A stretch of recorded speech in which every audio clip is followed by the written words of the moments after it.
afternoon mga boss, meron tayo ditong Toyota Wigo all the way from Tudela. Nagpakabit ng bi-LED projector fog light. Ito projector fog light 3.0 mga boss. Yan. And then green lights.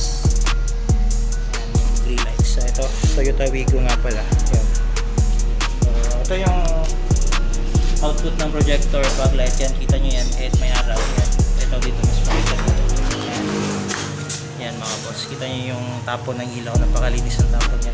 Same niya dito. Ang kagandahan nito mga boss is may high beam picture siya. Kung nag-high beam yung sasakyan, sasabay yung fog light. Ayan. Kita nyo yung kahit tirik na tirik yung araw, klaro-klaro na yung output. So parang kinaya na rin yung headlight. Wala na yung headlight sir. Yung nakikita nyo is fog light lang alone. Yun yung sa dulo. Ayan, so nag-high beam yan. So again, meron din ditong green lights. Ito nakakonekta sa DRL ng sasakyan sir para dagdag visibility lalo na paulan. Hindi siya bawal mga boss kasi amber lang naman yung kulay. Pasado yan sa LTO. Amber tsaka white. So hindi yan bawal. Again, bi-LED projector fog light. May sariling switch yan mga boss. Fog light yan.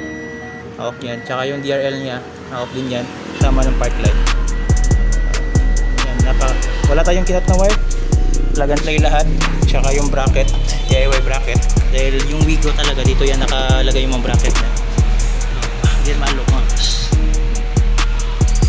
So again, for more inquiries mga boss, dito lang yan ang Wigo Auto Accessories, Baroy, Dawis, Lanao del Norte yung address yan, Velox lang yung hanapin nyo. Mga service offer natin dito.